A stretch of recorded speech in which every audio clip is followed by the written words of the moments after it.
हम लोगों ने अभी तक देखा था पॉलिटिकल डेवलपमेंट टिल 1858, तो उसके बाद आया था इंडियन काउंसिल एक्ट ऑफ 1861। तो अब हम लोग उसमें देखेंगे कि 1861 पे क्या क्या आया। तो उसमें पहला चीज था कि जो वाइस राय था उस टाइम पे लॉर्ड कैनिंग, उन्होंने नॉमिनेट किया गया some Indian members as a non official member in his legislative और एग्जीक्यूटिव काउंसिल। तो इसमें जो 3 लोग, सबसे पहले जो लॉर्ड कैनिंग थे उन्होंने 3 लोगों को नॉमिनेट किया था। उसमें एक थे राजा ऑफ बनारस, और सेकंड थे महाराजा ऑफ पटियाला, और थर्ड थे सर दिनकर राव।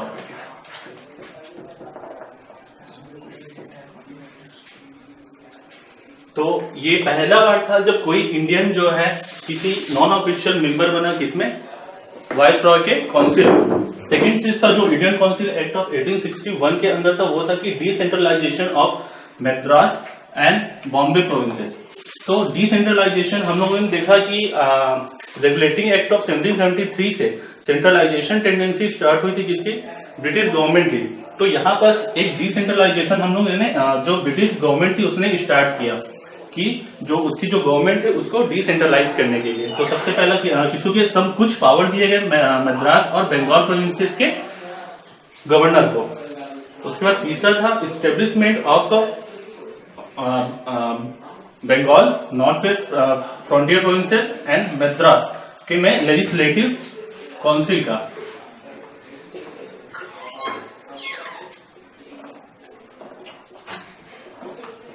तो under Indian council act of 1861 Bengal north west frontier province, जो अभी का अफगानिस्तान का जो पार्ट है, और मद्रास, इस पे क्या हुआ कि लेजिस्लेटिव काउंसिल एस्टेब्लिश हुआ।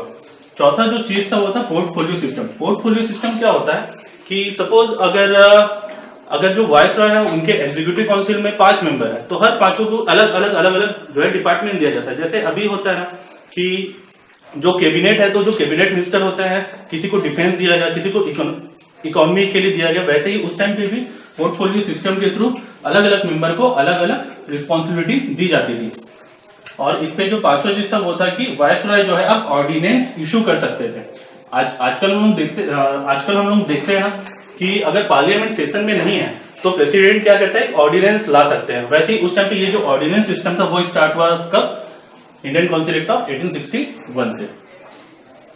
काउंसिल एक्ट ऑफ 1861 के बाद आया इंडियन काउंसिल एक्ट ऑफ 1892। इसके जो 3 मेजर पार्ट थे उसमें से पहला था कि जो नॉन ऑफिशियल मेंबर थे उनकी साइज बढ़ा दी गई, उनके कुछ नंबर बढ़ा दिए गए। दूसरा था कि उसमें जो लेजिस्लेटिव काउंसिल थे उसको कुछ फंक्शन दिए गए। अब वो क्या कि वो बजट डिस्कस कर सकते थे, वो जो है अब कुछ क्वेश्चन कर सकते थे किसको, एग्जीक्यूटिव को, रिगार्डिंग देयर बजट और देयर फंक्शन। और तीसरा जो सबसे मोस्ट इंपॉर्टेंट थिंग था वो जो है इनडायरेक्ट इलेक्शन। हमारे जो इंडिया है उसमें जो इलेक्शन स्टार्ट हुआ वो इसी एक्ट से हुआ, इंडियन काउंसिल एक्ट ऑफ 1892। तो पहले जो है डायरेक्ट इलेक्शन नहीं होता था, तो सबसे पहले चालू हुआ क्या, इनडायरेक्ट इलेक्शन। तो अब देखते हैं कि इनडायरेक्ट इलेक्शन कैसे होता था। तो पहला देखते हैं हम लोग कि सेंट्रल लेजिस्लेटिव काउंसिल में जो मेंबर आते थे वो कैसे इनडायरेक्टली इलेक्टेड आते थे। तो सबसे पहले जो मेंबर होते थे वो नॉमिनेट होते थे किसके द्वारा, वाइस रॉय के द्वारा।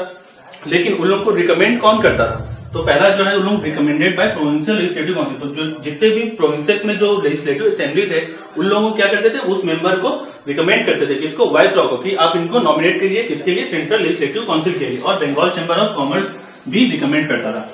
दूसरा चीज की प्रोविंशियल लेजिस्लेटिव काउंसिल है उसमें भी अब जो है इनडायरेक्ट इलेक्शन होता था। अब उसके मेंबर को कौन नॉमिनेट करता था, गवर्नर करता था। पर वो और वहां के जो पर्सन थे उनको रिकमेंड कौन करता था, तो the person are recommended by district board, municipalities, trade association, zamindar etcetera.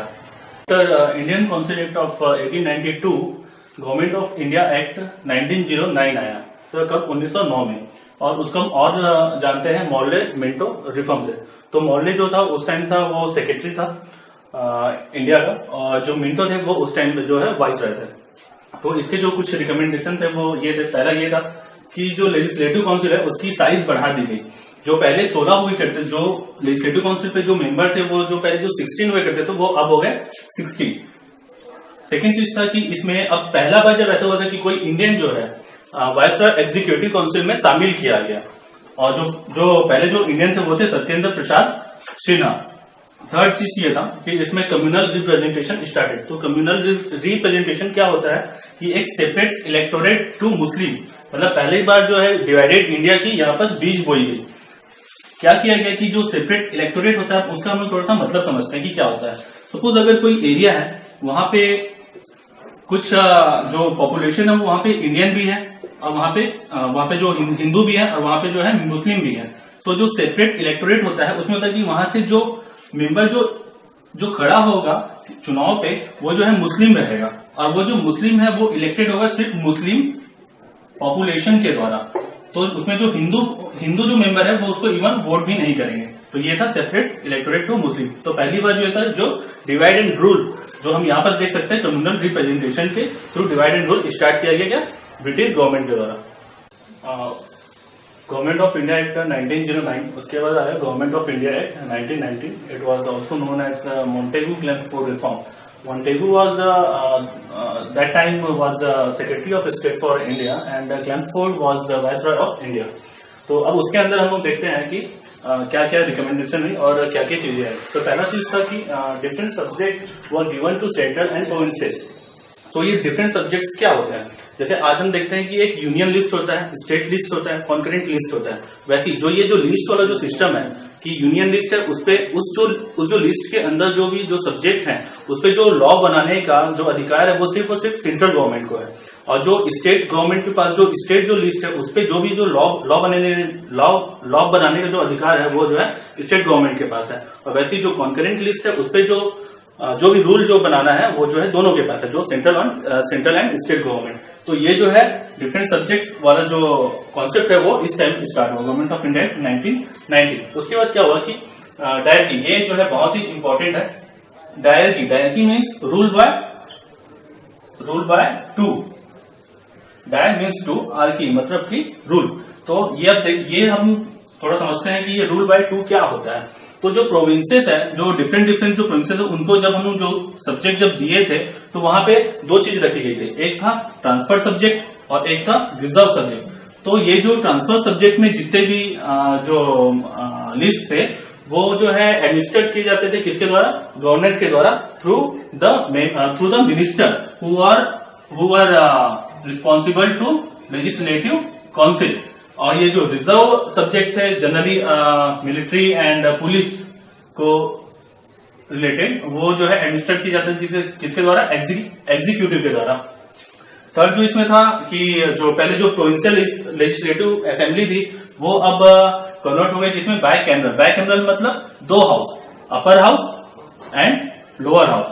और जो है पहली बार जो डायरेक्ट इलेक्शन स्टार्ट किया गया। पहला आप लोगों को याद होगा कि इनडायरेक्ट इलेक्शन कब स्टार्ट हुए, 1892। और जो है पहला जो है डायरेक्ट इलेक्शन कब स्टार्ट हुए, government of India act 1990। Last point इसमें यह है कि it increase the Indian member in viceroy executive council. तो उस टाइम जो वायसराय जो एग्जीक्यूटिव काउंसिल होती थी उसमें 6 मेंबर होते थे। तो अब ये 6 मेंबर में 3 मेंबर जो है इंडियन होने लगे। पहले क्या होता था कि हम देखें कि 1909 में क्या होता था कि सिर्फ 1 मेंबर था और अब जो है 3 मेंबर होने लगे। तो ये है आपका गवर्नमेंट ऑफ इंडिया 1990। तो government of India 1935 which was the last in the series of British government. तो इसमें क्या होता है हम देखते हैं कि जो सबसे चीज पहले जो प्रमोट की गई वो थी प्रोविंशियल ऑटोनॉमी। तो हम लोगों ने देखा कि गवर्नमेंट ऑफ इंडिया एक्ट 1919 में क्या हुआ कि डायरकी रह गई, प्रोविंसेस थे, तो उस चीज को अब एबॉलिश किया गया। तो dyarchy was abolish in provinces and the autonomy was established in provincial government.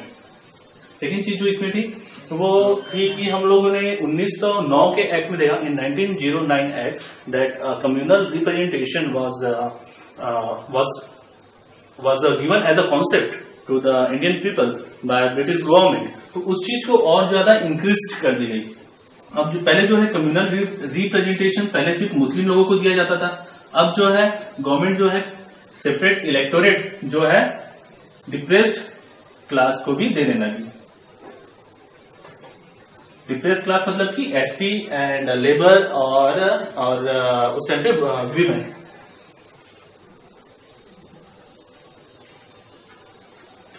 Third चीज जो इसमें जो थर्ड चीज थी वो थी कि abolish of council of India.